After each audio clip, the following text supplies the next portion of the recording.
Opa, estamos ao vivo, pessoal, boa noite, pontualmente, 9:02, pontualmente é ótimo, 2 minutos de atraso, 9:02, Fábio Santos aqui, Espiritualidade Independente, e hoje, conforme eu prometido, conversando com o professor Marcos Gomes, professor de filosofia, vai conversar com a gente. Bom, eu chamo de chileno, né, se pode chamar de chileno, então vamos falar. Chileno, boa noite, tudo bem com você? Obrigado pelo seu tempo, viu? Boa noite, obrigado a você pelo convite. Maravilha, cara. Hoje a gente. Olha a merda aqui, já cliquei no negócio aqui, já deu tudo errado, você tá vendo? É eu aqui apanhando da tecnologia. Enquanto o pessoal vai entrando aí, eu queria comentar da agenda algumas coisas que mudaram aqui. Pessoal, então eu estou 18, 19 de maio no Rio de Janeiro com o curso Despertar Galáctico. Depois eu vou para o simpósio de tecnologia espiritual com o Rodrigo Romo, dia 24, 25 e 26 de maio. Tá? Dia 29 de maio tem uma palestra exclusiva de espiritualidade e ciência também, lá no Espaço Equilíbrio 108. Vai ser muito legal, só que essa palestra é só para 20 pessoas. Então, quem quiser um lugar lá, corre lá no meu site, o site está aqui embaixo, fabiosantos.com. Se inscreve, são só 20 pessoas para essa palestra. E depois o dia 1º e dia 2 de junho, em São Paulo, com o curso Despertar Galáctico, tá? Eu só queria dar uma atenção nessa palestra do dia 29, que eu acho que eu não tinha comentado ainda em nenhuma live. Para quem tiver alguma dúvida, mais uma vez, entra lá no meu site aqui, fabiosantos.com. Na parte de agenda, tem tudo isso que eu estou falando aqui, tá? Vamos lá então, seu chileno. Já estão aqui dando boa noite pro pessoal, boa noite pra Linha. Já que você me chamar de chileno, eu vou te chamar de Borjão. Não vou te chamar de Fábio. A gente vai se entregar aqui, né? Na verdade, professor Marcos já é um amigo das antigas, né? Vamos confessando aí, casou com uma amiga de faculdade minha, então a gente se conhece já há algum tempo. Bastante tempo, já pelo menos uns 16 anos que eu tô com ela. Né? Então, não vamos revelar muita idade, né? Que a gente já vê aqui. Na época eu tinha cabelo essa época, né? Então você vê como é que era. Eu casei com 10 anos, né? Maravilha! Vamos lá, o pessoal tá entrando aqui, boa noite para todo mundo aí. Então, o Carlos dando boa noite, a Sucena boa noite, Márcia, o Nil, vai, Florianópolis com a gente, São Paulo, Rio de Janeiro. Quem mais aqui? Então, o Brasil inteiro aqui com a gente, professor Marcos. Conversar de filosofia com você. Então, a primeira coisa que eu queria te perguntar, Marcos, eu vou ter que me policiar para te chamar de Marcos, mas eu vou te chamar de Marcos. Vamos chamar de chileno. Tá bom, então chileno. Marcos L. Chileno. Eu queria saber de você, cara, porque assim, eu sou um curioso de filosofia, claro, não sou formado em filosofia igual você e tudo mais, mas eu amo, a gente estava conversando antes de entrar aqui no ar, eu também sou muito atraído pela parte filosófica do Egito, dos Sumérios, aquilo que a gente estava conversando, que você até mencionou que não é muito foco da faculdade de filosofia em si, né? Ela começa ali na Grécia e tal. Eu queria que você comentasse um pouco isso, mas também falasse para o pessoal que está assistindo a gente, quem é curioso de filosofia como eu, por onde começar? Bom, primeiro boa noite para todo mundo. Eu estava comentando com você e estava falando que quem escreve a história são os vencedores, né? Perfeito. E nós, diferente dos impérios políticos, ideologicamente, nós temos dois grandes impérios ideológicos. O Império Grego, primeiro, e depois o Império Romano. Só que o Império Romano, ele inicialmente foi uma cópia escrachada, uma cópia quase que exata da ideologia grega. E só foi mudar depois, em 312, quando Constantino cristianizou o Império, e aí houve uma disseminação do cristianismo. Então, quando a gente fala de dominância ideológica no mundo, nós temos, na verdade, duas, que é a grega e a cristã. Como a grega ela é predecessora, e o mundo ocidental ele se baseia nessas duas ideologias, né? A ideologia grega, inicialmente, depois a cristã, vale o que a ideologia grega pregava, que a filosofia nasceu mais ou menos no ano 700, na cidade de Tales, com um camarada chamado, ou na cidade de Mileto, com um camarada chamado Tales. Então, oficialmente, na filosofia ocidental, a filosofia nasce com Tales de Mileto, 700 anos de Cristo. Tá. Mas já é sabido que muito antes, até como nós estávamos falando, eu diria até milhares de anos antes, os egípcios já tinham sua filosofia, já tinham grandes pensadores. Sim. Os sumérios, antes deles, antes dos egípcios ainda, os sumérios. Então, é um equívoco, de maneira acadêmica, dizer que a filosofia nasceu em 700 a.C. na Grécia. Mas, oficialmente, o que vale é isso. Tanto que na faculdade você não aprende nada de filosofia egípcia, nada de filosofia suméria. Se você quiser, você vai estudar, você vai fazer uma pós, vai fazer estudos independentes, como eu fiz. Senão, você vai ficar nessa mesmice. Interessante, isso me chamou a atenção de não ter nada. Realmente a gente falou isso uns 20 minutos atrás, me chamou muita atenção. Foi uma surpresa mesmo, não considerar pelo menos a parte egípcia, né? Eu não diria nem, não precisa nem ir mais para trás ainda, mas pelo menos a parte egípcia, que pelo menos. Eu acho assim, de repente sou eu, né? Mas eu acho tão importante. Eu sou tão curioso da filosofia egípcia. Para mim é tão interessante, tem tanto a ver com a nossa vida hoje. Mas deixa eu dar um passo para trás antes. Eu tenho 1 bilhão de perguntas. Eu acho que se juntar eu e você aqui, a gente estava comentando, vamos passar uma semana falando aqui, né? Essa live vai durar. Manda o pessoal se abastecer aí de comida, de bebida, que vai durar. Né? Você sabe que toda live eu começo falando assim, gente, essa live vai ser curta, vai ser uma meia horinha, e vou para 1h15, sozinho, hein? Imagina. Sozinho. Você tá falando que vai ser demorada. Então bota umas 4, 5 horas aí. Então o pessoal já liga pro trabalho, já fala que tá doente. A gente tem Porto Alegre aqui com a gente, Santos, aqui Portugal, Brasília. Um monte de gente que já mandando mensagem. Quem quiser mandar pergunta, pode mandar. Não precisa ser só eu perguntando, não. Manda pergunta aqui que eu faço para ele, tá? Então, Chileno, é o seguinte, por onde se começa, por onde você recomenda começar a estudar filosofia? Porque o nosso conhecimento filosófico ele é muito raso, né? Falando de uma pessoa comum, que nunca teve acesso a estudos mais avançados, ele é muito raso. Por onde começa? Então, começa pelo começo. Mas esse é o problema da filosofia. Aliás, eu vejo dois grandes problemas na filosofia. O primeiro é que o filósofo escreve para ninguém entender. A verdade é essa. Quando a gente fala em filosofia, nós estamos falando das mentes mais brilhantes da história da humanidade. Sem dúvida. São caras assim que geralmente não são muito normais, né? É verdade. Então, um potencial intelectual altíssimo, eles pensam muita coisa muito bem pensada de muitos assuntos. Então, quando ele vai escrever um livro, ele não é um livro, não é um conto com começo, meio e fim.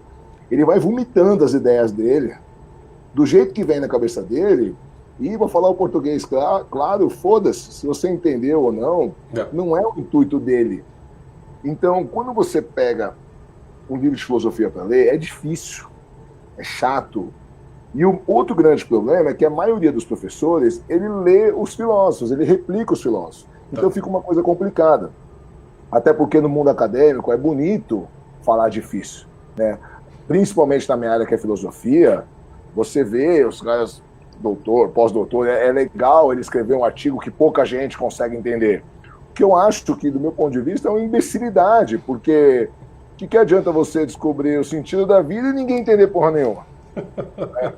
Mas eu recomendo que se comece dos princípios da filosofia. Por quê?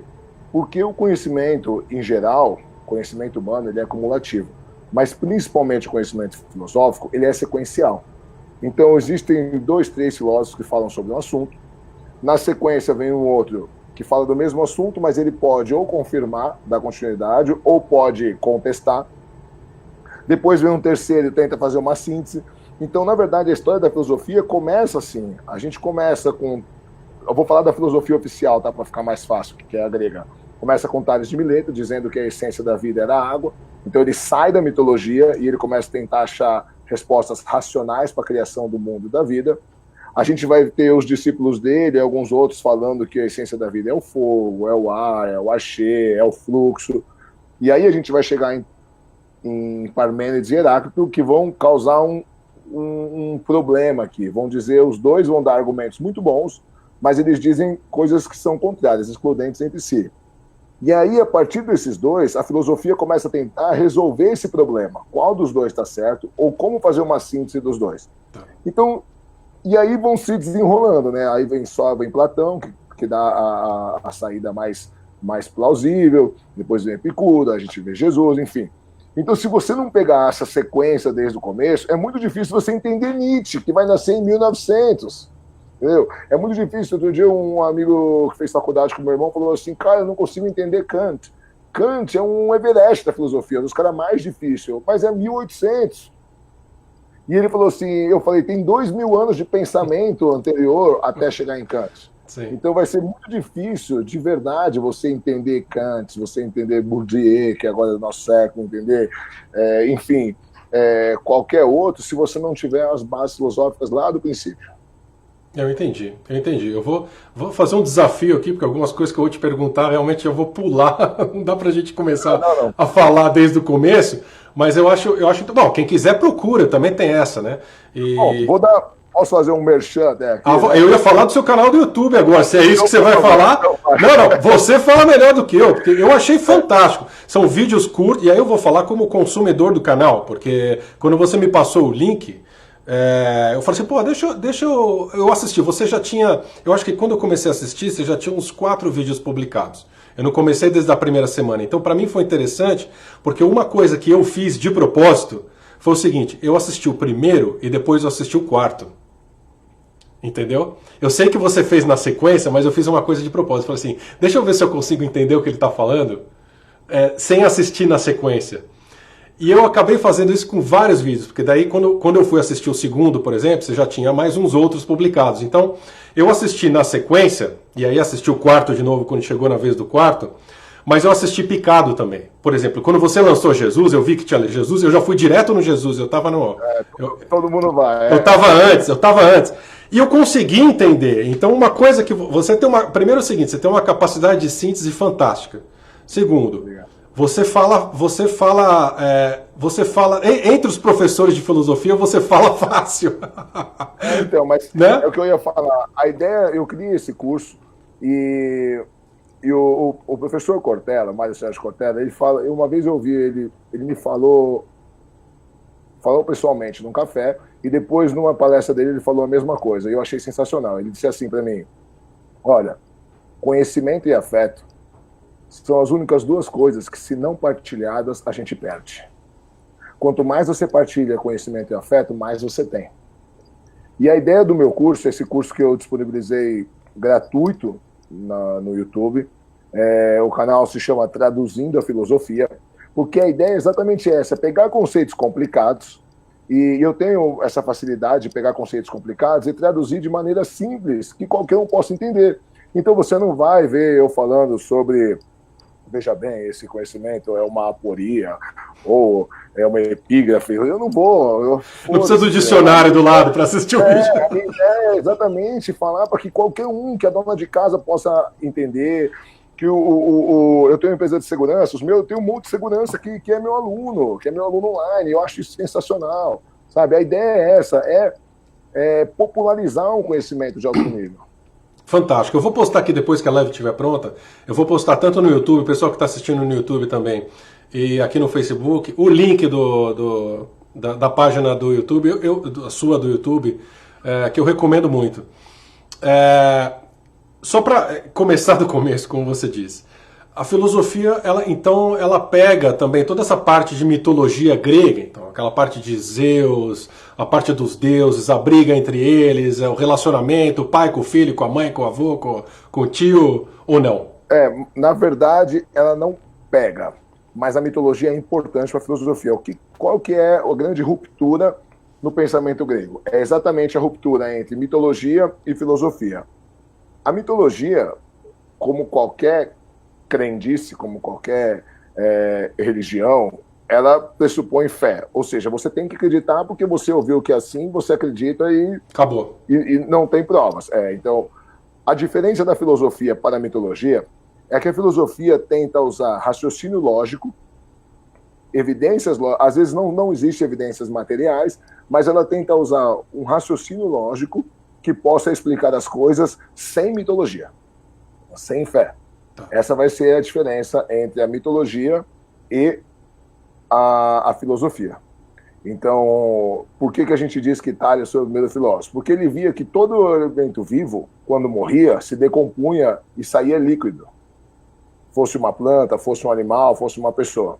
Então ele pressupôs que, para que se existisse vida, o elemento fundamental, que os gregos chamavam de archê, era a água, certo? Tá. E aí nasce a filosofia ocidental na Grécia, porque ele dá uma explicação lógica, de acordo com um conhecimento empírico, uma observação empírica dele, para o surgimento da vida, que não tinha nada a ver com os deuses, não tinha nada a ver com Epimeteu e Prometeu criando o homem e os animais para a diversão dos deuses, não tinha nada a ver com Zeus, nem nada disso. Então, os primeiros filósofos que surgiram na Grécia eram chamados de elementares ou naturalistas. Por quê? Porque eles buscavam respostas lógicas para o nascimento da vida, para a formação do universo. Por isso que a filosofia vai ser dividida em pré-socrático e pós-socrático na filosofia clássica. Porque Sócrates vai ser o primeiro a trazer a filosofia para aplicações no dia a dia da vida do homem. Então Sócrates foi o primeiro então a trazer essa parte realmente para coisas práticas no dia a dia da vida das pessoas. Interessante, isso não tinha. Mas também tem uma outra discussão, eu queria um pouco explorar isso, mas tem a discussão que você até diz no seu vídeo lá no YouTube, de que não há provas que Sócrates realmente tenha existido, né? Isso eu achei interessante. Então, porque assim, e é bem engraçado porque tem um paralelo muito forte entre Sócrates e Jesus. Então, exatamente. Entre os acadêmicos. Por quê? Porque, tal qual Jesus, Sócrates não deixou nada escrito. Tudo que nós sabemos foi escrito pelos seus discípulos. Isso. Não existe absolutamente nenhuma prova material da existência de Sócrates, nem de Jesus. Perfeito. Existem provas circunstanciais. Todos os diálogos de Platão, que foi o principal discípulo de Sócrates, ele não falava, o Platão ele tinha um jeito muito peculiar de escrever. Ele escrevia diálogos, né? Tanto que antes da gente falar, eu estava lendo, aqui ó, relendo um diálogo de Platão. Mais para cima um pouquinho, Opa, aí. Chama Apologia a Sócrates, certo? Ah, legal. O que acontece? Como que Platão ensinava? Ele escrevia assim, ele montava um quadro fictício, onde tinha algumas pessoas debatendo, dialogando, e sempre Sócrates era um personagem. E sempre quem ganhava era Sócrates, que tinha sido o professor dele.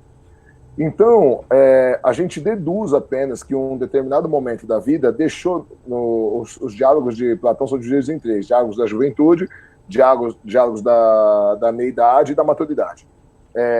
Na meia-idade, ele para de replicar as ideias de Sócrates e começa a criar seus próprios conceitos. Mas ele continua escrevendo como se tivesse Sócrates que estivesse falando.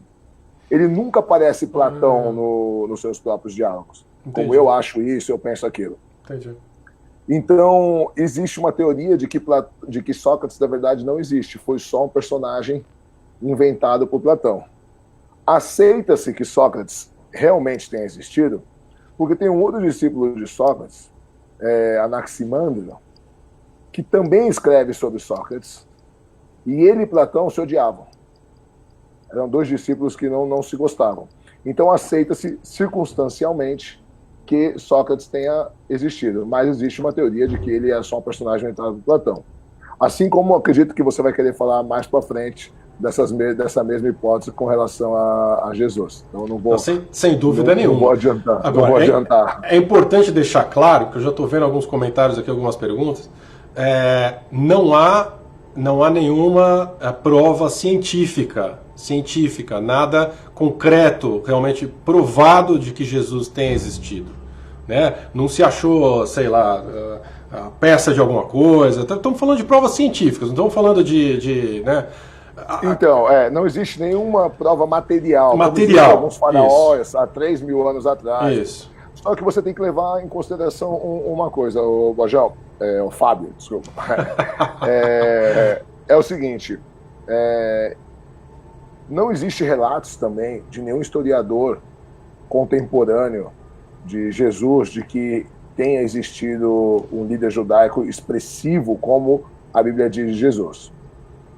Existe um relato de Flávio Josefo, um século depois, mas há fortes indícios que ele foi fraudado, que não foi Flávio Josefo que escreveu, porque é um pequeno parágrafo desconexo com outro. Porém, como em 70 era comum, Roma destruiu Jerusalém, Roma pôs fogo em Jerusalém, qualquer indício, qualquer prova material, qualquer documento escrito que pudesse haver no registro dos fariseus ou no registro das autoridades romanas que dominavam a Judéia naquela época foram destruídos pelo fogo. Então, por isso que não se pode dizer categoricamente que não ou que sim. Mas, circunstancialmente, aceita-se que Jesus tem existido. Não esse Jesus filho de Deus, porque é uma questão de crença, cada um acredita ou não. Mas na academia, acredita-se que circunstancialmente existiu um Yeshua, líder judaico, que arrastou bastantes adeptos. Se ele era o filho de Deus ou não, se ele fez milagres ou não, aí é uma outra discussão. Mas para a arqueologia, né, agora estamos falando da arqueologia, existe fortes indícios de que Jesus existiu. Para a filosofia, como você já viu no meu vídeo, não faz diferença se Jesus existiu ou não. Como assim não faz diferença? Não faz diferença porque hoje o conceito transcende o personagem. Se ele existiu de fato ou não, para a filosofia não faz diferença. O que importa são as ideias que são atribuídas a eles, assim como Sócrates. Se ele existiu ou não, não importa. Importa são as ideias que são atribuídas a ele. E é com essas ideias que eu trabalho. Tá, isso eu ia acabar perguntando de Sócrates mesmo se era a mesma condição. Mas isso é muito interessante. É inevitável agora, já tocou no assunto Jesus. Se você quiser voltar em alguma coisa, a gente volta, mas agora então a gente vai ter que mencionar isso. Concordo plenamente com você, não importa se é filho, se acha que é filho de Deus, se acha que fez milagres. Vamos falar das ideias então. Por que as ideias de Jesus são importantes para a filosofia? O que ele vem trazendo de novo para ser um personagem tão marcante? Porque é um personagem inegavelmente marcante, né? Claro. É tão marcante que mudou a história do mundo. Exato. Mudou o calendário. Hoje a gente está no ano 2019 por conta dele, né? Bom, Fábio, para você entender quais são as ideias novas, a gente primeiro tem que falar das ideias antigas. Tá bom. Então, assim, como funcionava a ideologia grega? A filosofia grega, ela era muito ainda influenciada pela mitologia. Então, Platão, ele estabelece um conceito que a gente chama de dualismo. Tá. E ele é o pai de todas as religiões hoje. Todas as religiões são dualistas. Todas. Inclusive o seu canal. Por quê? Não chama de religião aqui, pelo amor de Deus. Não é religião, é idealista. Idealista e dualista. A ideologia é a mesma. Por quê? Vou explicar agora. Porque Platão ele diz assim, Platão diz que existem dois mundos, duas realidades. O mundo das ideias e o mundo sensível. O mundo que nós vivemos é um mundo sensível. Por que mundo sensível? Porque ele chora muito, qualquer coisa? Não. Porque é um mundo que a gente sente com os nossos sentidos. Tá. Onde a gente respira, onde a gente vive, mundo sensível. E o mundo sensível, para Platão, é uma cópia mal feita do mundo das ideias. Tá. O mundo das ideias é onde a alma existia antes de ser aprisionada por um corpo. Mas vamos fazer um parênteses aqui. A ideia de alma para os gregos não é a mesma ideia de alma para o cristianismo ou para as religiões posteriores. Tá. Por quê? Imagina um eletrodoméstico, um liquidificador. Você tem um aparelho, para ligar você tem que ligar na tomada, certo? Essa energia que entra e faz funcionar, quando você desliga ele da tomada, ela se dissipa, ela vai embora, certo? Essa energia não faz parte do liquidificador. Perfeito. Ela apenas dá movimento para ele, certo? Ela é independente dele. Isso era a alma dos gregos. Tá. Não era... Porque hoje, para o cristianismo, a alma é o ser. Individualidade. É só matéria. A sua alma contém os seus sentimentos, contém os seus pensamentos. Tanto que, quando você morre, você pretende encontrar os seus entes queridos que já faleceram, certo? Assim, cada um na sua crença, mas eu estou dando a ideia geral do Ocidente. Sim. Então, a alma para os gregos, ela era a força vital que regia o ser humano. Mas ela pensava, quem pensava era ela. Tá. E para Platão, a gente ficava no mundo das ideias, a alma, antes de vir para o corpo, a gente ficava lá só refletindo sobre as verdades do universo e tal. Quando você nasce, o seu corpo aprisiona uma alma. E ele diz que o corpo atrapalha a alma. Ou seja, você mais sua alma é menos que só sua alma. certo? Tá. Por quê? Porque o corpo faz com que a alma se preocupe com as coisas, as necessidades do corpo. Então você tem que comer, você tem que beber, você tem que dormir, você tem que cagar, você tem que trepar, você tem que fazer tudo isso. E aí Platão diz que o corpo atrapalha a alma por quê? Você consegue raciocinar com sono? É difícil. Você consegue ficar normal com muita fome? Você consegue pensar direito quando você está apaixonado? Ou quando você está de pau duro? Enfim. Tire as crianças da sala! É que já são quase 10 horas, desculpa. Mas eu dou esse exemplo no colegial, eu dou aula no colegial e eu falo. Por quê? É a maneira que Platão tenta mostrar que o corpo atrapalha a alma. Porque ele diz que o objetivo da vida nossa é descobrir as verdades da vida, certo? Então, beleza. Então, para Platão, existem dois mundos: o mundo das ideias e o mundo sensível. Perfeito. O mundo das ideias, ele é perfeito, imutável e eterno. Enquanto o mundo sensível, que é o que a gente vive, ele é imperfeito, ele é transitório e ele é temporal. Tá. Certo? Beleza. E ele diz assim, quando você aprende alguma coisa, você não aprende, você só está relembrando o que a sua alma já sabia. E ele diz que tudo que existe nessa terra, tudo nessa vida, tem um ideal perfeito do mundo das ideias. E a nossa alma conhece isso. Tá. E ele dá o exemplo de uma galinha. Se entrar uma galinha aqui agora, existem bilhões de galinhas hoje no mundo. E absolutamente nenhuma é igual a outra. E você nunca viu essa galinha, mas você sabe que é uma galinha. Como você sabe? Porque a sua alma conhece o ideal de galinicidade da galinha perfeita. Certo? Entendi. E é engraçado, porque a gente acha engraçado isso, mas hoje praticamente 2/3 da humanidade acredita nisso. Não, mas é fantástico isso. Eu tô se rindo você aqui pegar- porque pra mim tá abrindo tanta coisa. Falando assim, pô, clique, né? É fantástico esse pensamento, é Não, porque se fantástico. você pegar, você fala assim, como assim tem dois mundos, duas realidades? E se eu falar para você que muitas das pessoas que hoje estão vendo a sua live, eu estou vendo aqui, nós estamos com 107 pessoas, a grande maioria acredita nisso e não sabe. Porque é só você pegar o mundo das ideias e trocar o nome e colocar céu. Claro, paraíso, o que queira. E aí o que acontece? O céu, ele é perfeito, ele é imutável, certo? E ele é eterno. Enquanto a vida aqui nessa terra, ela é imperfeita, ela é transitória e ela é temporal. Então, você vê que, principalmente o cristianismo, é uma cópia perfeita da ideologia platônica, mas não tão perfeita, porque Jesus trouxe alguns conceitos novos, a gente vai chegar lá. Perfeito. Depois de Platão, vem o principal discípulo dele, chamado Aristóteles. Tá, deixa eu te fazer uma pergunta antes. Diga, claro. Porque a gente está passando de Platão para frente e tem uma pergunta da Cat Silva aqui que ela fala o seguinte: nessa correlação de saber se Sócrates existiu ou não, Anaximandro, sendo seu desafeto, existiu? Há provas ou não? Ela põe, desculpa a ignorância. Minha querida, não tem ignorância nenhuma. Pergunta, eu não sei nem quem é o Anaximandro, imagina. Bom, então, Anaximandro ele vai escrever uma peça de teatro, e existe essa peça, tá? Tá, Onde ele ridiculariza Sócrates. entendi. E alguns outros escritos de Platão, ele fala mal de Anaximandro. Então, realmente ele existiu, e realmente existia essa rixa entre eles. Legal. Então, por isso que se aceita que realmente Sócrates existe. Só por causa dessa escrita de Anaximandro. Porque Então, se não tivesse... interessante, é verdade. Porque se não tivesse, teria única e exclusivamente escrito por Platão. Então a gente ia falar, não, Sócrates era um personagem inventado por ele.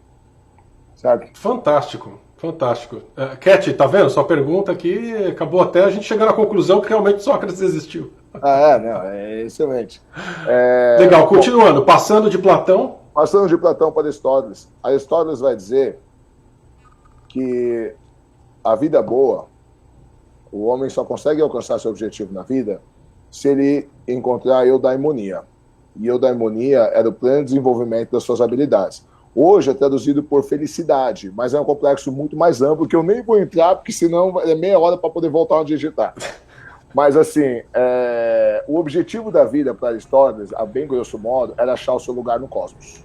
Tá. Todo mundo vinha com um lugar no cosmos. E Essa você é só ia fantástica. viver bem, você só ia ter uma vida ética se você achasse seu lugar no cosmos. Por que eu falo que a filosofia ainda era muito ligada à mitologia? Porque cosmos, do grego, significa organizado. E o universo só passou a ser cosmos quando Zeus ganhou a guerra, quando os deuses do Olimpo ganharam a guerra contra os titãs. Zeus se tornou o Deus Supremo e ele organizou o universo. Perfeito. A partir desse momento, o universo passa a se chamar cosmos, porque ele está organizado. Cada coisa está no seu devido lugar. Para Aristóteles, você só teria uma vida boa se você achasse o seu lugar no cosmos. Podemos chamar isso de destino? Sim, poderíamos chamar. Não é bem destino. Seria assim, eu nasci para ser professor de filosofia, certo? Ah, mas eu virei cientista. Foda-se. Você nasceu para ser professor de filosofia. Bom, mas eu descobri a cura do câncer. Foda-se, eu não pedi para você, o universo não pediu para você descobrir a cura do câncer, o universo pediu para você ser professor de filosofia. Então, como você não fez o que o universo quis, você não vai ser feliz, fazer parte do cosmos, entendeu? E você não vai ter uma vida boa, sua vida vai ser uma bosta. Tá. A ideia é essa. Aí a gente vê, por exemplo, Pelé nasceu para ser jogador de futebol. Jogou futebol? Jogou. Desenvolveu as plenas habilidades? Que era eudaimonia. Desenvolveu. Então ele passa a fazer parte do cosmos. Entendi. Você só alcançaria a felicidade e só conseguiria fazer parte do cosmos se você achasse o seu lugar no cosmos e desenvolvesse as habilidades que ele te deu. Tá. Certo? Tá. Então, beleza. Por que isso é importante pra gente? Porque a cultura grega, ela era uma cultura escravocrata. A melhor maneira de você justificar um escravo é essa. Que coisa fantástica, né? Então, assim, e não era só isso. Não era só o escravo. Era o rico também, quem manda também, né? O Óbvio, cara nasceu rei, tem que ser rei, né? Exatamente. Eu nasci para ser rico. Então, o que acontece? Tanto que os filósofos todos, eles eram da aristocracia. O que dizia? Você tem que achar o seu lugar no cosmos. Se você nasceu para ser escravo, o melhor que você pode fazer, e eu brinco com os meus alunos, eu desenho na lousa assim, uma carinha com um chapeuzinho e escrevo assim, escravo do mês. Né? É o melhor que você podia fazer. Se você, não, eu nasci para ser escravo, então você é um escravo foda. O melhor escravo, né? O melhor escravo possível. E aí, e para quem que era interessante isso? O cara que nasceu para ser rico, né? O cara que nasceu para ser patrão, óbvio. Que era meia dúzia, que eram os intelectuais. Claro. Entendeu? Claro. Então ele fala assim, não tenho culpa que eu nasci para ser filósofo. E o seu papel é me servir para eu poder pensar melhor. Porque essa é a ideologia grega. Perfeito. Então Jesus, ele vai trazer alguns novos conceitos que vão fazer muita diferença. Então uma quebra de paradigma no pensamento vem com Jesus.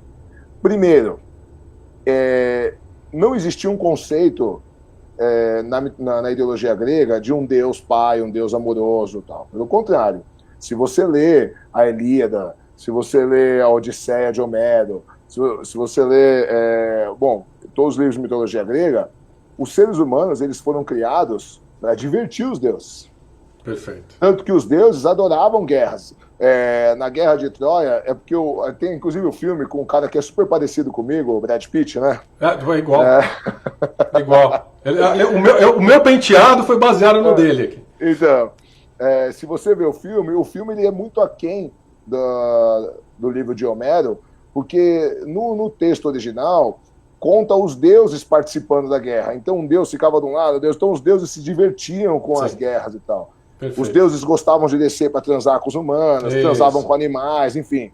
O ser humano, então os gregos explicavam as desgraças do mundo dizendo isso. O Deus não é bonzinho, os deuses existem para se divertir. O ser humano é um mero fantoche na mão dos deuses. Perfeito. O que, diga-se de passagem, faz muito mais sentido do que a ideia de um Deus amoroso e tal.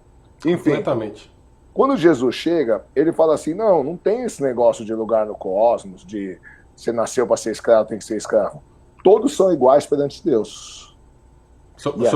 E um Deus, né? E aí, exatamente. E aí já tem porque aí a gente entra no monoteísmo judaico, né? Que já vinha ganhando força já há pelo menos 1000 anos antes de Jesus vir, né? Fantástico. Aliás, eu tenho que te contar uma piadinha que fizeram aqui, que é sensacional. O Alexandre Muschioni falou, Pelé jogou no Cosmos, que é um time de Nova York. Que eu falei, sensacional. Eu fiquei rindo por dentro aqui, Alexandre. Sensacional essa piadinha no estilo que eu gosto mesmo. Desculpa te atrapalhar, eu fiquei preso na piada dele aqui. Com referência histórica, né? Pô, fantástico. Aliás, terminou a carreira no Cosmo de Nova York, né? Mas enfim. Bom, eu vou pedir desculpa, mas eu em futebol sou uma negação. Eu fui atleta de boxe, sou faixa preta de jiu-jitsu, mas em futebol sou uma negação. Eu gosto disso daqui, ó. Se você falar de vinho, aí a gente a gente gosta um pouquinho também aqui no canal. Tá? Eu fiz uma live com o Rodrigo Roma semana passada, ficamos os últimos 20 minutos só falando de uva, vinho, vinícola. Então me chama na próxima. A gente faz Pode deixar. Mas beleza, então estamos falando de Jesus, então vem com a ideia de um Deus, né? Então, e Jesus tem duas grandes quebras de paradigma no pensamento grego que vão fazer a diferença. O primeiro, que ele fala assim, olha, não tem essa de lugar no cosmos, que você nasceu para servir. Todo mundo é igual perante Deus. Fantástico. E mais, todos somos filhos de Deus. Aí pensa só, o camarada que estava lá se fudendo, ele fala assim, peraí, para que eu vou servir o cara se eu sou filho de Deus igual a ele?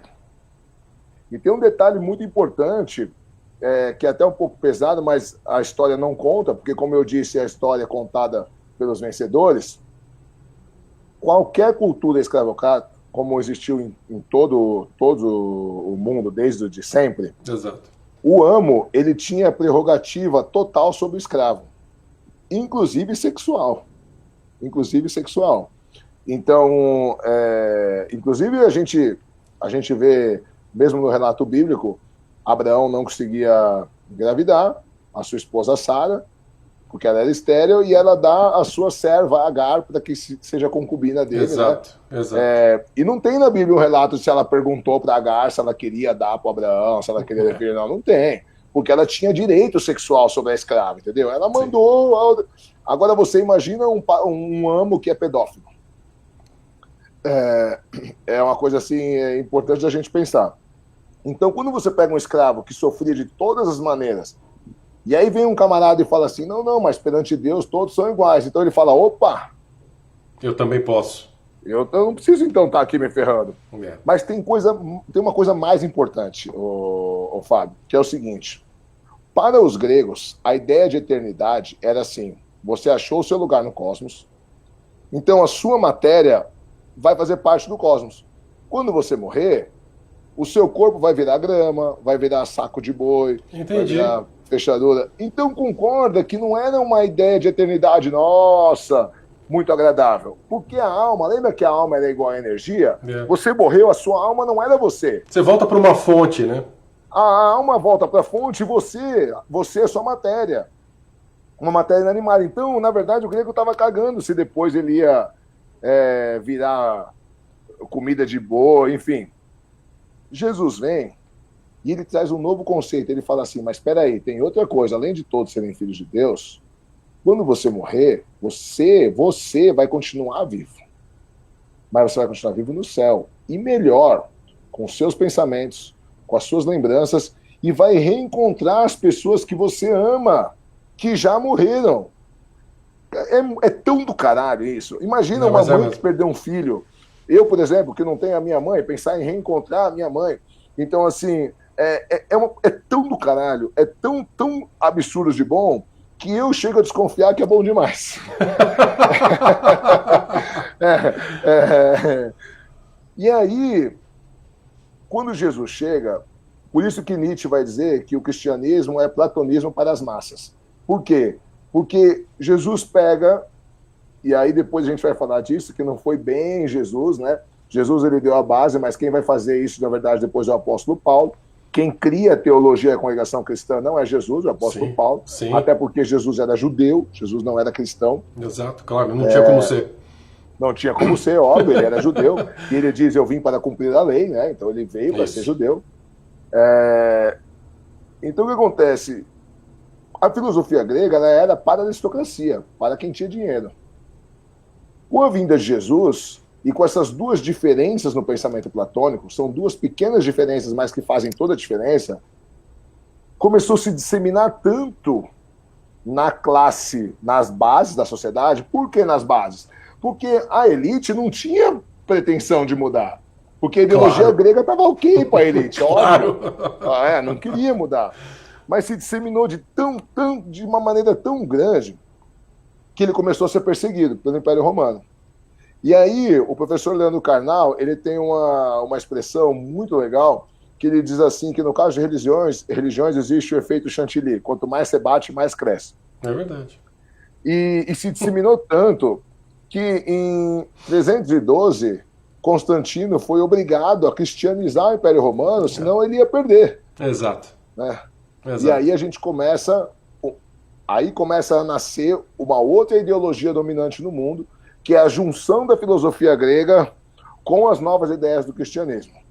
E aí, na verdade, é a continuação do apóstolo Paulo. Isso nasceu com o apóstolo Paulo, que era estudado em filosofia, na filosofia grega. Sim. Ele era cidadão romano. Sim. Da elite, e aí vão nascer os pais da patrística, né?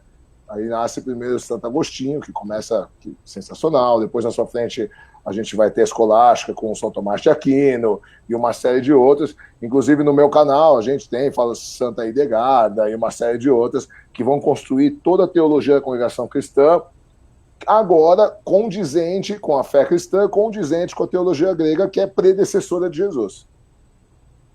Tá. Então, essa é a grande diferença de Jesus, né? Sim, não, fantástico, fantástico. Deu para entender muito bem. A gente entrando numa era pós-Jesus, então, você tocou um pouco de Paulo, Saulo de Tarso e tudo mais, aquela coisa. Aí o pessoal pesquisa, se já não souber. Então eu queria dar um fast forward na conversa, porque muita gente acha que, porque Jesus, está escrito na Bíblia que Jesus diz a Pedro, você vai ser a pedra que vai erguer minha igreja, mas na verdade quem fez o cristianismo foi Paulo, com todas as epístolas, tudo, com aquela, ele fez a constituição do cristianismo, digamos assim. Se você parar para ver, todas as epístolas de Paulo são cartas de ética, são epístolas comportamentais. Exato. Então, todas as epístolas, elas dizem... A gente tem um livro escrito por Lucas, que foi Atos dos Apóstolos, e depois a gente vem com Paulo para cada congregação ensinando como os cristãos do primeiro século deveriam agir. Então, quem organiza, quem constrói a teologia da congregação do primeiro século foi o apóstolo Paulo. Por quê? Porque os poucos apóstolos que ainda estavam vivos, né, eles eram pescadores, eram pessoas humildes.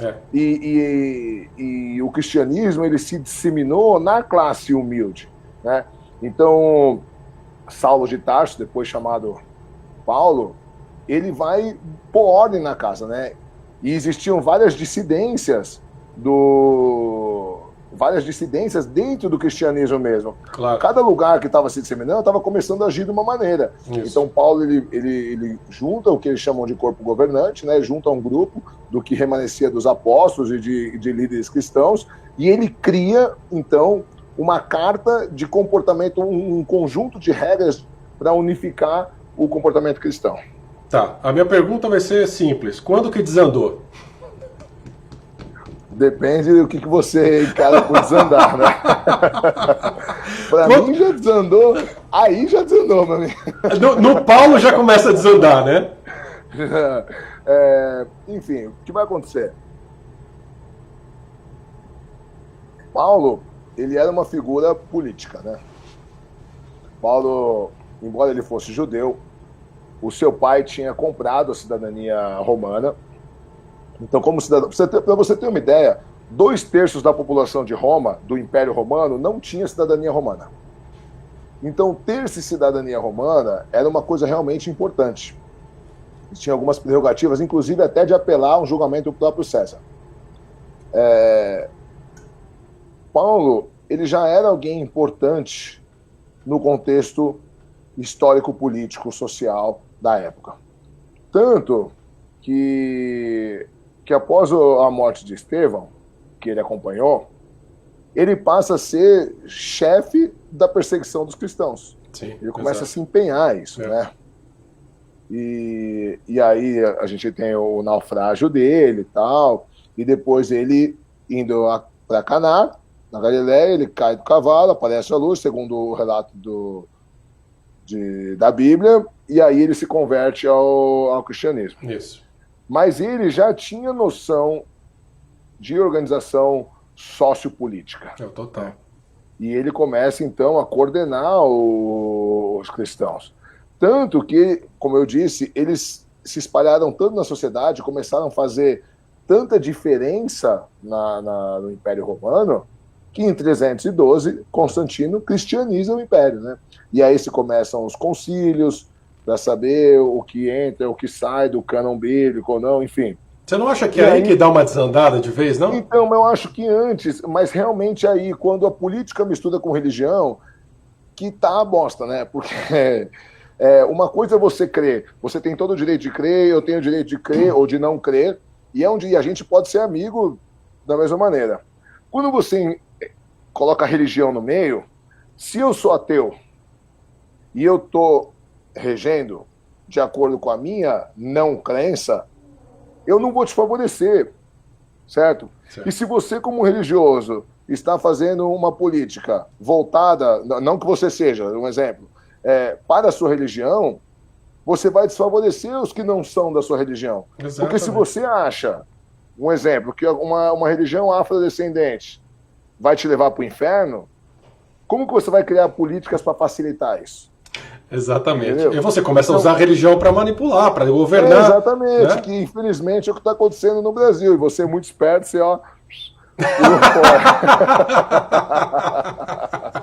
Olha, eu posso começar a conversar aqui sobre os problemas canadenses, mas deixa isso para lá. Esse ano tem eleição aqui, você imagina a putaria que tá. Posso fazer um parênteses? O Robson Costa que fez uma pergunta.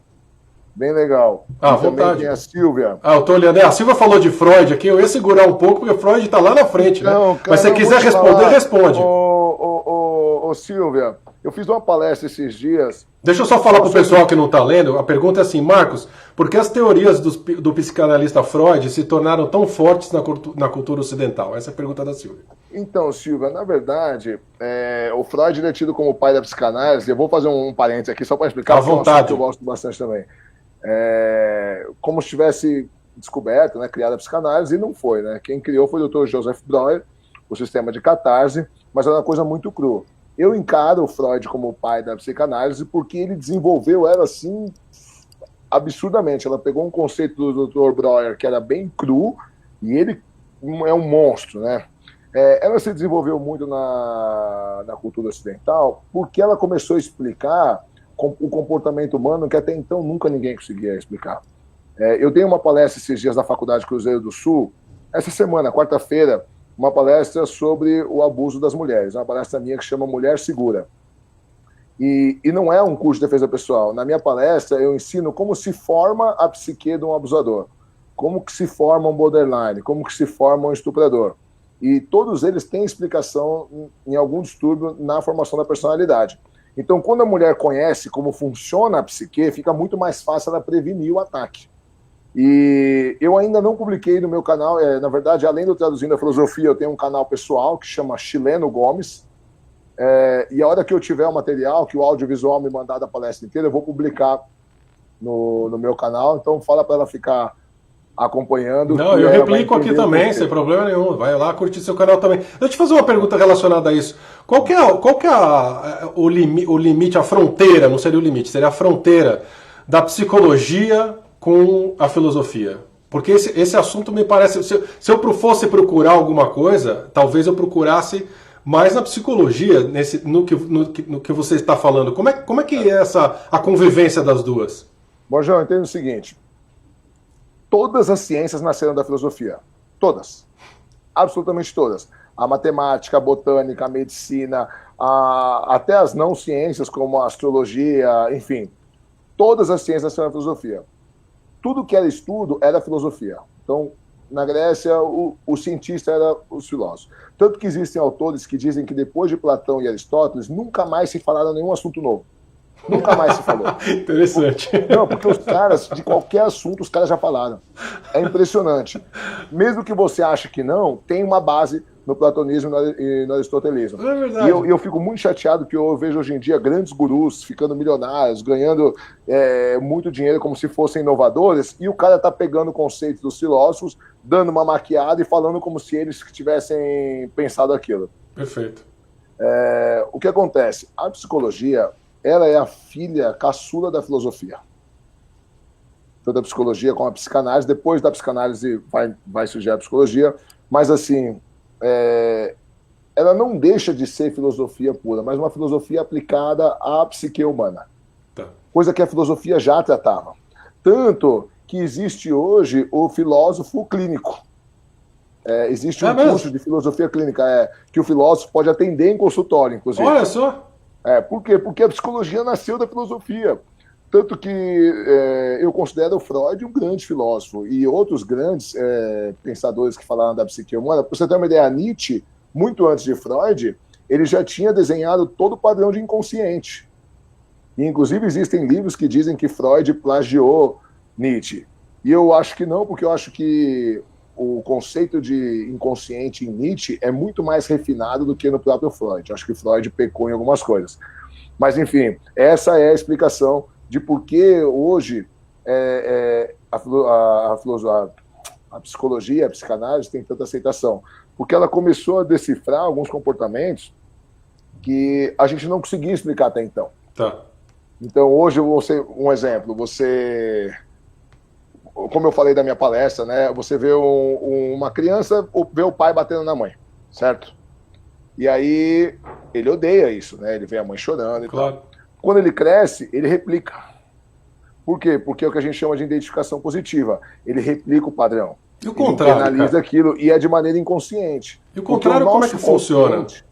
O nosso consciente representa apenas 2% da nossa psique.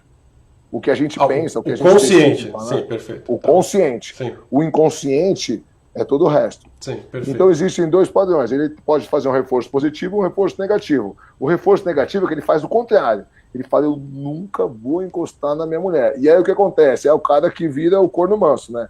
A mulher faz o que quer com ele é um capacho, ele não consegue reagir.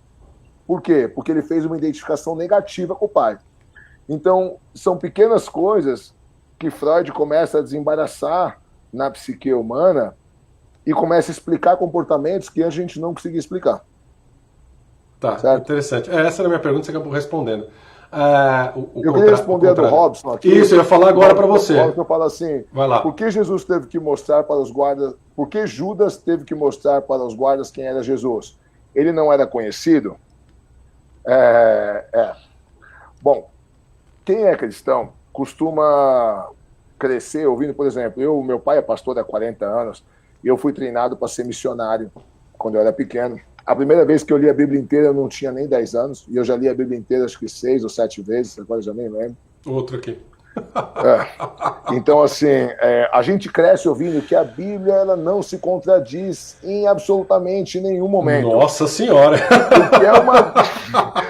Me desculpe os que creem, mas é um absurdo, o maior absurdo, a maior manipulação ideológica que podem fazer com a criança é isso, porque a Bíblia tem muitas contradições. Sem dúvida. Agora, Jesus era um homem comum, né? Jesus era um mero líder judaico. Hoje, a gente aprende a encarar Jesus como o Filho de Deus. Mas para as autoridades romanas, Jesus não era ninguém. Ele era um líder tribal, que nasceu numa cidadezinha de bosta, que era Belém, numa manjedoura, num estábulo, porque nem lugar para ficar tinha. Então Jesus não era ninguém, Jesus não tinha posses econômicos, era filho de um carpinteiro, entendeu? Fazia trabalhos de carpintaria antes, para poder, como meio de subsistência, até se tornar o Messias. Porque Jesus só se torna Cristo depois de batizado, né? Segundo a Bíblia, pelo Espírito Santo, por João Batista, aos 33 anos. Isso. 30. Então, antes disso, ele só era Jesus, né? Yeshua. Isso. Depois que ele se torna Cristo. Cristo é um título que significa salvo Messias. Isso. Então, para falar bem a verdade, os romanos ignoravam Jesus, né? Quem se incomodava com Jesus eram os fariseus. Então, tomando por verdade o relato bíblico, vamos tomar por verdade o evangelho, seria normal, então, Judas apresentar Jesus, porque os romanos, as autoridades romanas, para falar bem o português claro, estavam cagando para quem era Jesus. Ele incomodava de verdade os fariseus, os saduceus, que eram as outras vertentes do judaísmo. E para conseguir a morte de Jesus, eles induziram as autoridades romanas dizendo que ele disse que ia instituir o reino dele em Jerusalém. Exato. Mas para os romanos... Tanto que o relato de Pôncio Pilatos depois, ele falou assim, pô, mas Vocês querem que eu condene esse cara mesmo? Não, condeno o cara. Eu falo, tá bom, vamos libertar um. Quem que vocês querem que eu liberte? Jesus ou Barrabás? Né? E depois ele falou assim, ó, eu lavo as minhas mãos. Quer dizer, ele tava cagando, né? Você sabe qual foi a frase que Pôncio Pilatos disse em latim? Opa, manda. Manda que é boa. Esse homo. Eis o homem. E esse é um dos títulos do livro de Nietzsche. Olha porque só. Nietzsche ele se coloca em igualdade com Jesus, com o cristianismo. Opa. Ele diz que pretende guerrear. E ele diz que ele vai desconstruir o cristianismo. E aí ele escreve um livro falando sobre ele mesmo, que é uma autobiografia dele, chamada Esse Homo, que é em latim, eis o homem, que foi a frase que Pôncio Pilatos, para você ver assim uma humildade de Nietzsche. Realmente, realmente. Não, e só para fazer um parênteses aqui, alguns dos capítulos, eu estou sem o livro aqui, está na minha biblioteca, agora não vou levantar para pegar, mas assim, os capítulos de Esse Homo são assim, por que eu escrevo livros tão bons? Já começa por aí. Por que eu sou um orador tão bom? Assim, nesse nível, assim, a autobiografia dele. Porra, fantástico. Eu preciso procurar um pouco mais. Na verdade é o tempo mesmo. Eu preciso achar um tempo para ler uns negócios desses, assim, porque é muito interessante, muito legal. Não sabia dessa, não. Nietzsche estava com a bola toda, então. Agora, voltando, só preciso lembrar de onde a gente estava. Eu acho que a gente estava lá em Constantino, né? Foi ali que a gente parou. E eu perguntei para você, será que nessa mistura de política com religião não foi que o negócio desandou de vez? Exatamente, foi bem por aí. Porque, na verdade, a mãe de Constantino era cristã. Embora fosse condenado à morte, fosse passível de morte ser cristão no Império Romano, foi se difundindo tanto que a mãe do imperador se tornou cristã. E foi ela que induziu, porque Constantino ele fez duas coisas muito importantes. Ele dividiu o Império Romano, entre Império Oriental e Ocidental, e aí ficou com a matriz em Roma, e aí a outra, ele fez a matriz, não, a capital, desculpa. A capital Roma, e o outro ele foi Constantinopla, porque foi uma cidade que ele batizou humildemente com o seu próprio nome, né? A humildade histórica, né? Então, na verdade, quando eu falo que eu não sou humilde, não é que eu não sou humilde, eu sou histórico. Porque os grandes... Você está batizando alguma coisa de Marcos Gomes aí? Não, ainda não, só meu canal.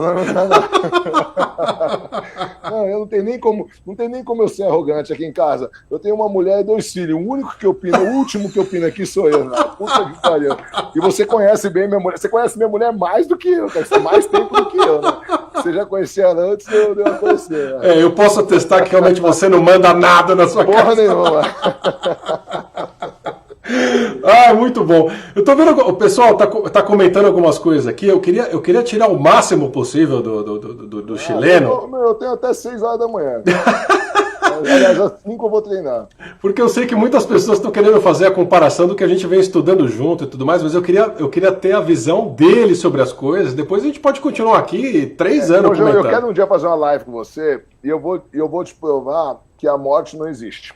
Não, então não precisa perder esse tempo. Então, bora. Não precisa perder esse tempo, porque a morte não existe. Então não. Mas você tem a base filosófica?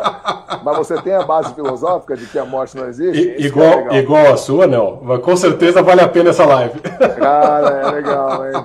E ao mesmo tempo é divertida. Porque a gente começa a ter uma visão diferente. Tá marcado, sem dúvida nenhuma. Aliás, posso até te passar algumas coisas que a gente comenta aqui pra gente fazer algumas lives focadas em temas específicos. Né?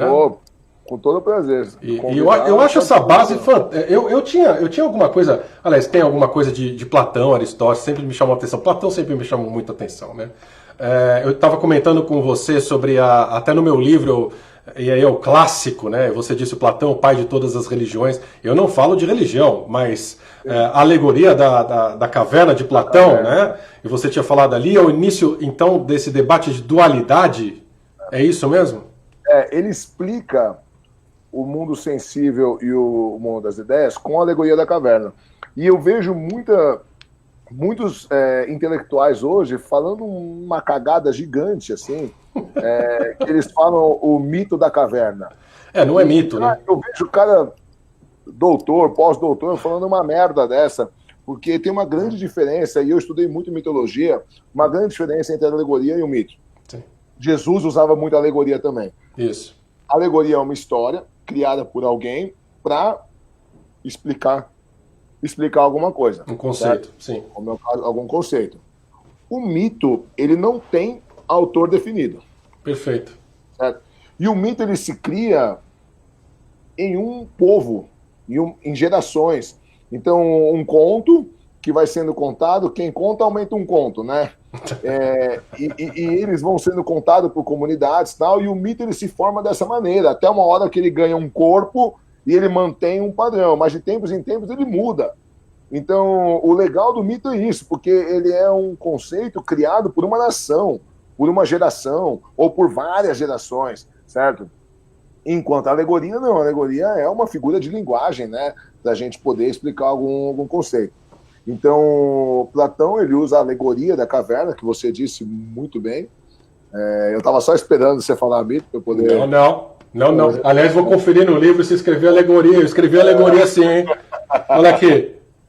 Puta, eu pus parábola, vale ou não? Não, vale, é a mesma então coisa. Então tá bom. Aqui, ó. Parábola de Platão, tá escrito aqui. Porque ele diz o seguinte, Platão, na alegoria da caverna, ele diz assim: imaginem pessoas que nasceram acorrentadas, são prisioneiras, mas nunca viram o mundo exterior. Perfeito. Imagine essa situação. Nasceram já acorrentadas e já com a psique desenvolvida, tal, o pensamento desenvolvido. E elas estão amarradas de frente para o fundo de uma caverna. E elas só conseguem enxergar as sombras que passam na escuridão, só conseguem enxergar as sombras do mundo lá fora que são projetadas no fundo da caverna. Para esses prisioneiros, a realidade são as sombras. Exato. Para eles, aquilo é a vida como existe. Mas aquilo é um mero borrão. Bom, eu não tenho como desenhar o seu rosto olhando para a sua sombra. Certo? Então, quando Platão diz que o mundo sensível, o mundo que a gente vive hoje, é apenas uma cópia mal feita do mundo das ideias. É como se fosse uma sombra, um borrão escuro.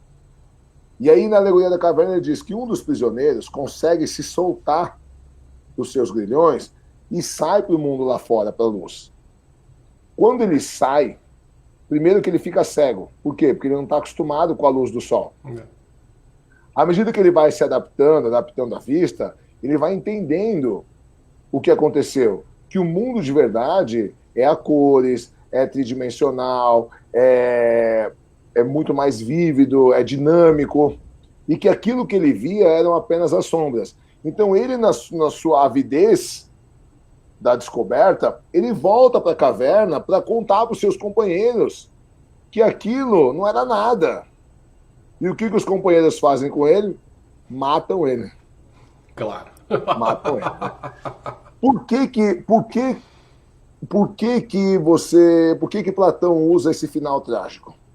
Porque o preceptor dele, que foi Sócrates, e preceptor é muito mais que professor, né? É um mestre que cuida de tudo na vida do discípulo, ele incomodava as autoridades com o seu jeito de ser, o seu jeito de fazer filosofia, e isso é muito legal, outro dia a gente pode comentar, porque é sensacional falar sobre isso também, de maneira que eles bolaram um plano para que ele fosse morto. Então, acusaram ele na Ágora. A Ágora era a praça central em Atenas, e a democracia grega era direta. Todo cidadão poderia votar, independente do assunto. Você poderia levar qualquer assunto lá, e todos tinham o direito de votar. E essas discussões referentes ao futuro da cidade, referentes ao futuro da polis, porque a cidade grega eram cidades-estados, por isso chamavam polis. Essas discussões receberam o nome de política. Então, política eram as discussões feitas na Ágora para o futuro da cidade. Mas, na verdade, o que menos se discutia era o futuro da cidade. Os assuntos mais discutidos na Ágora eram os Jogos Olímpicos e a vida dos vizinhos. Qualquer semelhança com hoje em dia é mera coincidência. Ou seja, futebol e Big Brother. É a mesma merda. Por isso que Platão dizia que a democracia é uma bosta. Perfeito. Por quê? E é engraçado porque a gente cresce ouvindo que a democracia é o melhor dos mundos. Porque Platão falava assim, a massa é sempre burra. O indivíduo é inteligente, mas a massa é burra. E se uma ideia é aceita pela maioria, é porque essa ideia é uma merda. Porque o povo não quer saber estudar. O povo é burro, o povo é ignorante. É bem por aí. Cara, Não muito tinha bom. uma palavra para o cara que era cidadão, porque era todos cidadãos que podiam votar, mas o único que era considerado cidadão era o homem, acima de 18 anos, livre, nascido em Atenas. Perfeito. E o que acontece? O cidadão que poderia votar e não queria, não fazia questão, eles chamavam de idiotés, Olha só. que é a base etimológica da nossa palavra idiota. Perfeito. Ou seja, o cara que poderia participar das decisões da cidade, que era política, e não participava, era um idiota. Mais ou menos igual hoje em dia, não mudou muita coisa. Perfeito. Muito bom, muito bom. Quer puxar mais alguma pergunta? Ah, pensei que eu tô tão entretido na história aqui. Eu queria fazer o seguinte, a gente já tá com 1h05 de live, pra gente não passar uma semana aqui conversando, a gente vai marcar outras lives, não tem dúvida nenhuma. Vamos passar algumas perguntas. Eu sei que você está olhando aí, se você quiser responder alguma, senão eu te pergunto aqui. Vamos falar agora assuntos diversos aqui que o pessoal tá perguntando. Por exemplo, a Elsa Bernardino pergunta, e a filósofa Hipátia, o que pensa do trabalho que ela deixou? Então, eu não achei aqui ainda. A Hipátia, ela foi uma das primeiras filósofas mulheres, e eu tô com um projeto no meu canal Traduzindo a Filosofia. Eu preciso terminar esse curso. Eu estou em René Descartes. Ele vai eu devo ir até Foucault. Talvez eu entre em Bourdieu, ou então até Zygmunt Bauman. Eu não sei, porque eu estou muito sem tempo. O meu próximo projeto é criar um curso só sobre filósofas mulheres. Legal. A importância das mulheres na filosofia. Não existem tantas, porque o mundo sempre foi machista, mas algumas mulheres conseguiram se destacar. E a primeira que se tem conhecimento foi a Hipátia. Né? No meu canal Trazendo a Filosofia, quando eu pensei sobre as mulheres, eu já tinha passado cronologicamente. Esse meu curso ele é cronológico, Trazendo a Filosofia. E eu fiquei muito puto da vida. Mas aí eu incluí Hildegard de Bingen, que é desconhecida, mas que é fundamental para o pensamento medieval. E eu estou eu tenho um projeto de fazer um curso só sobre mulheres na filosofia, porque as mulheres têm uma participação assim pequena em relação aos homens, mas fundamental. Muito um dos legal. primeiros filósofos a valorizar as mulheres foi Platão. Olha só. Assim, ele valorizou teoricamente, né? Porque, no livro A República dele, na República Ideal dele, as mulheres teriam os mesmos direitos que os homens, certo? Legal. E, embora na prática, na sua escola, que chamava academia, não era assim. Já depois de mais ou menos anos 100 a.C., Epicuro, ele vai criar uma escola filosófica que chama O Jardim. E o Jardim é conhecido como a primeira comunidade hippie da história. Porque lá a liberdade sexual e a liberdade dos prazeres era muito grande. E as mulheres tinham os mesmos direitos que os homens. Então, se uma mulher queria ter sexo com um homem, ela tinha todo o direito de pedir sem nenhum constrangimento, sem ser nenhuma outra coisa. Se uma mulher queria com outra mulher, enfim, eles tinham uma liberdade maior. Então eu vejo o primeiro filósofo homem que vai dar apoio, então, de fato, né, não só apoio intelectual, mas vai botar em prática isso, é Epicuro, e a Hipátia ainda é anterior a Epicuro, então ela tem um trabalho muito importante. Mas fala para ficar de olho aí no meu canal que eu vou fazer um trabalho específico sobre as filósofas mulheres. Não, sem dúvida. A gente divulga aqui as próximas lives que a gente for fazer. A gente toca no assunto também, não tem a dúvida. Quando lançar o projeto, fazemos outra live aqui. Deixa eu fazer uma pergunta minha antes de fazer uma outra pergunta do pessoal aqui. Eu estava pensando, depois de Jesus, vem vários filósofos relacionados com o cristianismo, né? Você mencionou Santo Agostinho e alguns outros.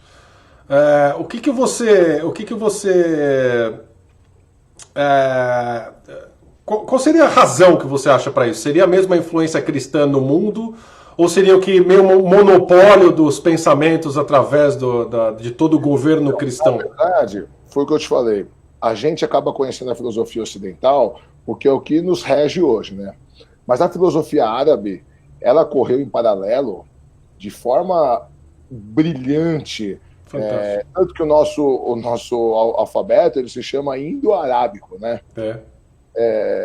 2/3 das estrelas do céu têm nomes árabes.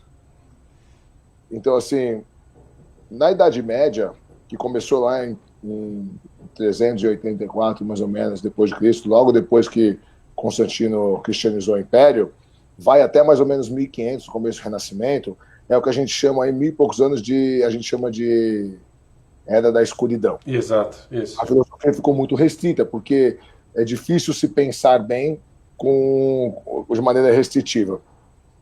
O que se desenvolveu foi a filosofia árabe. No ano 800, Bagdá era considerado o centro intelectual do mundo. O islamismo era considerado a religião do amor, enquanto a religião de morte era o cristianismo.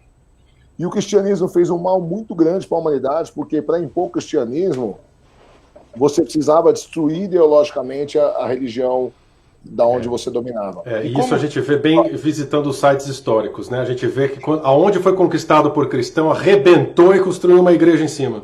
Então, mas não é só isso. Queimavam-se todos os livros históricos, todos os religiosos eram mortos.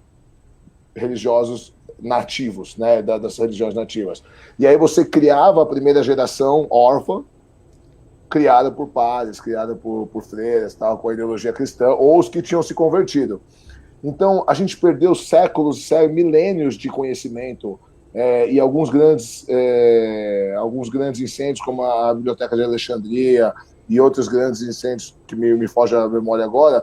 O conhecimento, por exemplo, a gente não sabe hoje como foram construídos os grandes monumentos gregos, como não foram construídas as pirâmides, e o conhecimento humano é acumulativo. Nós poderíamos estar 1000, 2000 anos na frente tecnologicamente se nós soubéssemos isso. Sim. Enfim, você perguntou isso, desculpa, só para eu acabei me... Eu estava falando que a filosofia ficou muito restrita a figuras cristãs, e você estava falando que a árabe foi no paralelo. E aí o que acontece? O mundo árabe, ele vai dar base para muitos filósofos cristãos depois. A diferença é que eles não levam crédito, porque eles eram árabes, né? Entendi. E se você acompanhar o meu canal Traduzindo a Filosofia, eu faço isso, eu dou as referências árabes, né? Mais ou menos no ano 800, 900, tem um filósofo árabe que chamava Ibn Sina. E Ibn Sina, ele vai criar algumas bases lógicas para se provar Deus como ser necessário, o ser evidente, uma série de coisas. Depois, mais para frente, vamos ter outros filósofos árabes que vão dar as mesmas bases, e aí você vê depois falando assim, não, porque São Tomás de Aquino ele foi sensacional, porque São Tomás de Aquino lá em 1200 ele foi revolucionário, e você pega o trabalho dele, é uma cópia escrachada dos filósofos árabes. A diferença é que os filósofos árabes falavam de Alá e São Tomás de Aquino fala de Jeová, entendeu? Então, assim, o pensamento não parou. Não parou. Mas como nós vivemos, o mundo ocidental hoje ele é cristão, só se leva a crédito os cristãos. Entendi. Como ele, por exemplo, a própria Hildegarda de Bingen era uma freira, e era mulher, mas como depois com as ordens franciscanas a mulher perdeu importância, porque até então a mulher tinha muita importância na igreja, o trabalho dela também foi reprimido ideologicamente. Tá. E ela também dá base, para você ter uma ideia, o estudo sobre botânica de Hildegarda de Bingen ficou durante mais ou menos 3 ou 4 séculos como um trabalho mais completo. Então era uma mulher sensacional. Então, hoje a gente vive grandes pensadores cristãos, historicamente, porque nós vivemos numa comunidade cristã. Diz assim. Perfeito. Mas o pensamento não parou. Tem grandes pensadores árabes, tem grandes pensamentos. Aliás, se não fossem os árabes traduzir as obras de Aristóteles, hoje nós não teríamos, porque o cristianismo acabou com as obras de Aristóteles no mundo. Interessante, muito interessante mesmo. Algumas pessoas aqui, vou fazer mais uma ou duas perguntas aqui, a gente vai encerrar, mas deixa eu já falar que o chileno vai virar cadeira cativa aqui no canal, tá? Por favor, podemos fazer todo domingo se quiser. Posso responder uma aqui da... Fica à vontade, se você está vendo as perguntas, pode responder. Bom, a Silvia, ela diz o seguinte: Marcos, acredita que Marx e Engels contribuíram com seus trabalhos para a filosofia e a economia, ou nada trouxeram de novo ou bom? Bom, Silvia, Isso é uma pegadinha, hein, Silvio? Querem botar um debate político. Mas vamos lá, não tem problema nenhum com isso. Até porque, além de professor de filosofia, eu sou professor de ciências políticas. O que acontece? As pessoas hoje, elas fazem uma leitura muito errada dos conceitos marxistas. Por que eu digo isso? Porque, e tanto os que são marxistas, como os que não são marxistas, mas principalmente os que são antimarxistas, porque eles colocam Marx como um vilão. Eles pegam todos os crimes cometidos pelos supostos governos socialistas posteriores, pela Rússia, por Cuba, agora pela Venezuela, e imputam todos os crimes cometidos por essas lideranças ao ideal marxista, certo? Marx não tem como ser penalizado pelo que foi feito posteriormente a ele. O que acontece? Vamos tentar entender Marx. Não só Marx, como todos os filósofos. As pessoas têm um erro muito comum em ler o filósofo e interpretar com nossa ideia de mundo de hoje. Quando você estuda um filósofo, você tem que entender o contexto histórico, político-social que ele estava inserido quando ele criou a sua teoria ou o seu conceito. Marx nasceu e viveu no auge da Revolução Industrial. Certo? A gente está falando de uma época onde uma pequena minoria continha todo o dinheiro, não sei se mudou muita coisa, mas não existia absolutamente nenhuma lei trabalhista. E para você ter uma ideia, as crianças ganhavam 30% do que um adulto ganhava. Então, os patrões preferiam contratar crianças. Então, você tinha crianças de 8, 10 anos trabalhando 14, 15, 16 horas por dia. E velhos, e mulheres, e crianças, e todo mundo. E o cara passava mal, ficava doente, eles demitiam, sem absolutamente nenhum assistencialismo, não tinha absolutamente nenhum direito, contratava outro e foda-se, certo? É nesse quadro que Marx vive, certo? Saiu da Alemanha, passou por vários outros países e estabeleceu na Inglaterra. A Inglaterra era o polo industrial do mundo em 1800 e pouco, começo de 1900, final de 1800. Era o polo industrial do mundo, onde eram cometidos os maiores absurdos em nome da prosperidade, certo? O que Marx faz? E olha que Marx, a esposa dele vinha de uma família de dinheiro, Engels era um cara rico, sustentava Marx, certo? Dava uma mesada para ele, e Marx não estava nem aí, ele não precisava se envolver nisso. Mas ele realmente tinha uma preocupação com o povo. E ele tentou criar, então, uma forma, uma construção político-social onde se tirasse o poder e o dinheiro da mão de meia dúzia e se desse para o povo. Porque ele falava, não pode dar certo isso. Como que 3, 4 caras dono de uma empresa oprime 30 mil pessoas? Por que os caras não pegam armas e não tomam? E é a base da mais-valia. Ele diz assim, se o proletário tudo produz, ao proletário tudo pertence. Ele não era trouxa, ele sabia que não era bem assim.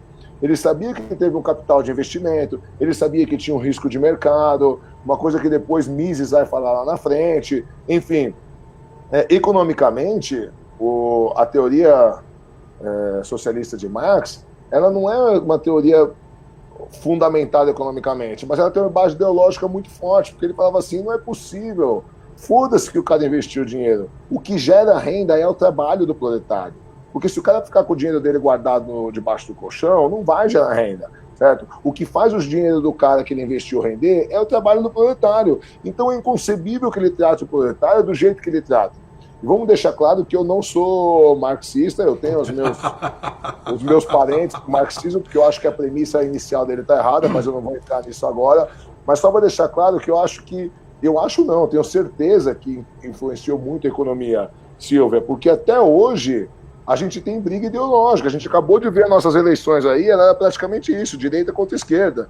Embora hoje a esquerda seja muito pouco marxista e tenha muito mais a ver com Gramsci e uma série de outros pensadores pós-Marx, mas ainda usam o nome de Marx, porque a ideia marxista era totalmente diferente do que se vende hoje. Mas eu achei de extrema importância. Marx e Engels tiveram uma extrema importância e foram fundamentais na construção sociopolítica que existe hoje. Perfeito, fantástico. Chileno, obrigado, cara. Estamos com 1h20 de live, vamos ter outras. A Cecília está perguntando assim, se eu vou publicar essa live. Vou publicar aqui no Facebook, a gente acabando aqui. Vou passar para o YouTube também, tá bom? E vou chamar o chileno para outras lives. Aliás, já falo aqui, a Rosana está falando para o próximo assunto, a gente falar sobre o que entende que a morte não existe, mas é esse assunto mesmo que é o próximo, já vamos... Irresistível. Fica à vontade, chileno, se você quiser responder mais alguma coisa, considerações finais, o canal é seu, tá aberto. Eu não vou entrar em mais nenhuma resposta aqui, porque senão a gente vai se delongar. Eu queria só me deixar à disposição. Você me marcou aí na live, então todo mundo tem o meu Facebook. Quem quiser me mandar alguma pergunta pelo Messenger, perguntar alguma coisa, fique à vontade. Eu queria só explicar para vocês que eu sou professor de filosofia, mas eu sou professor voluntário hoje. Eu não ganho absolutamente nada para isso. Eu tenho uma empresa de segurança, aliás, eu vivo disso, eu tenho mais de 100 funcionários, e eu amo dar aula. Amo ajudar, amo disseminar conhecimento.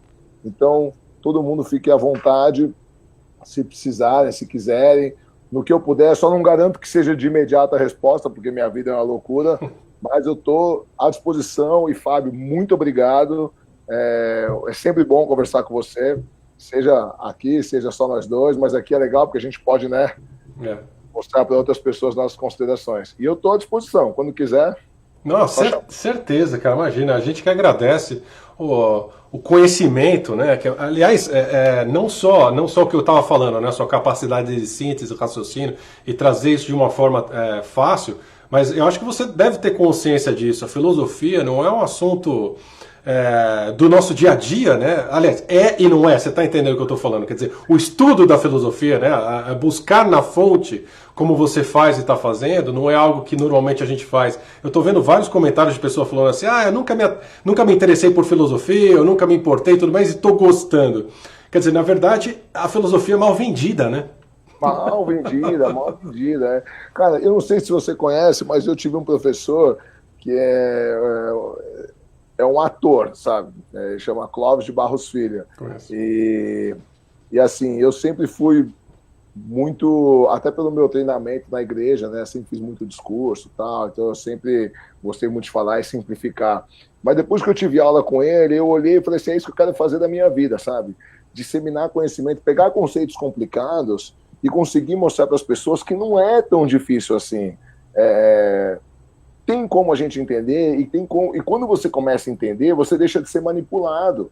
Né? Você deixa de ser um boneco na mão dos outros quando você começa a ter referências intelectuais. E eu acho isso extremamente importante. É por isso que eu sou professor voluntário. Eu dou aula no Estado de graça. E eu tenho o maior prazer em dar aula. Para mim é uma alegria da minha vida. Cara, fantástico. E a frase "o conhecimento liberta", que está tão batida, é tão verdadeira, né? Eu vi um monte de comentário aqui de gente falando também, nossa, como é importante todos esses conceitos para o nosso próprio autoconhecimento, para a nossa vida. Então as pessoas estão vendo que isso não é algo que está lá com Platão há 2.500 anos atrás, não. É algo da vida nossa hoje, né? É impressionante. Eu falo assim, se você quiser assistir meu canal, não precisa assistir tudo. Assiste até Jesus. Eu considero a filosofia clássica até Jesus. Se você estudar do primeiro vídeo até Jesus, todos os vídeos, assiste 2, 3 vezes cada um, você conversa sobre qualquer assunto com qualquer pessoa. Porque é o que eu falei, depois de Jesus nunca mais apareceu um assunto novo. Um assunto realmente novo. Todos os outros... Releitura. E é sensacional, cara. Agora você imagina que esses caras tiraram toda essa porra do nada, do zero, sem absolutamente nenhum recurso tecnológico. Você pensa que Pitágoras, 500 anos antes de Jesus, ele já descobriu que a soma do quadrado dos catetos é igual ao quadrado da hipotenusa. Eu confesso que eu tenho um pouco de raiva dele, tá? Olha só, o cara tirou isso do nada. É verdade. Nada. A gente só precisa aplicar, e a gente erra. Vai ser burro, assim, lá na puta que... É verdade, eu errei pra cacete. O cara tirou essa porra do nada, sem um compasso, sem assim, porra nenhuma. E a gente erra, você vai fazer a prova, você erra essa bosta. Então você vê o grau de evolução intelectual que esses caras tinham, que assim, que infelizmente nesse ponto o cristianismo, ele, como diz Nietzsche, ele cerceou a gente, né? Ele acaba nivelando todos por baixo. Porque quando você tem um dom, é dom divino, é dom de Deus, você tem que servir a Deus. Não é seu. E a gente não explora hoje, poucas pessoas exploram de verdade a sua potencialidade. Tem algumas frases que a gente ouve, tipo assim, ó, não dá para querer fazer tudo bem. E é errado isso, porque se você olha Galileu Galilei, você olha Leonardo da Vinci, você Nossa olha Senhora. Aristóteles, você olha Arquimedes, eram caras que eram pintores, filósofos, matemáticos, inventores, escultores, e os caras eram do caralho em tudo. É verdade. Porque para os gregos a excelência não era um dom divino, é um modus operandi, é um hábito. E é o que eu tento fazer na minha vida. Um amigo meu falou assim, pô, meu, o que você não faz bem? Você é lutador, você é professor de filosofia, você é puta paz, você é empresário? Eu falei, não, eu faço tudo bem. Aí o cara falou, pô, você é metido? Eu falei, não é que eu sou metido. É que se não for para fazer bem feito, eu nem faço. Eu peguei isso de Nietzsche. Mas é verdade. Não, é o que eu falo, eu sou histórico. E esse lado que eu acho fantástico, né? Quer dizer, quem te conhece ali, o pessoal aqui tá te conhecendo o contrário, né? Eu te conheci lutador, porra. Sim, e aí eu conheci o filósofo. O pessoal tá vendo o filósofo aqui, mas não sabe o que o cara. Ele mencionou. Segurança na noite, né? E segurança, exatamente. Então o pessoal tá te vendo aqui filósofo, mas não sabe. Você falou meio rapidinho, mas você acabou de pegar a faixa preta do Demian Maia, né? Demian Maia. O querido lá do UFC, pô, eu que adoro o UFC, torço. Sou sparring do Shogun, do Maldonado. Então, de responsa, né? Do Demian, do Banha. De caras assim, eu faço isso a vida inteira, 23 anos que eu luto, né? Então, maravilhoso. E tem a guarda mais baixa do Brasil, né?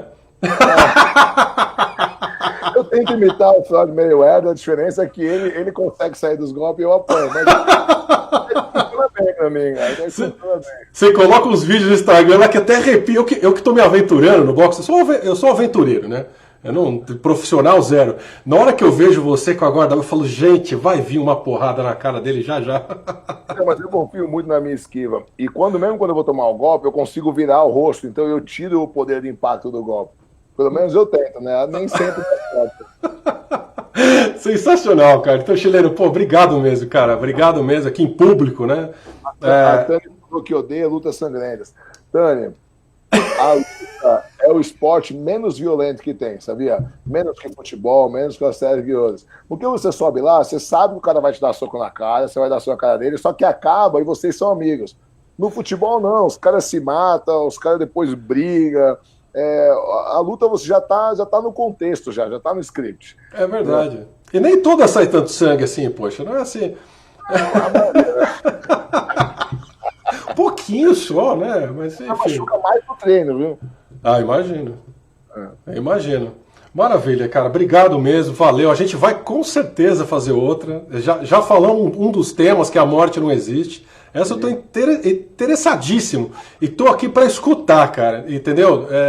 E pra gente debater essas ideias em cima da filosofia. A gente aqui no canal não fala com religião. Na verdade, a gente tá fugindo de religião. A ideia é falar em cima, a gente fala da nossa filosofia, que devemos estar imitando um monte de nego. Mas, na verdade, queremos saber, então, da onde que vem essa base filosófica, é muito importante para mim, pessoalmente, e pelos comentários que eu estou vendo, não tem um comentário negativo aqui, todo mundo adorando, cara. Obrigado mesmo. Eu agradeço a todos aí, estou à disposição, que precisar. Tá bom? Valeu, então, pessoal. Um beijo, um abraço. Brasil, quando você vier, comer uma pizza aqui em casa e tomar um vinho, e aí a gente grava o pessoal. Maravilha, a gente faz uma live aí da sua casa, por que não? Né? Eu vou embora. Maravilha. Você não desliga, não. Eu vou terminar a live aqui, eu vou conversar com você. Tchau, gente. Tchau. Até mais. Beijo.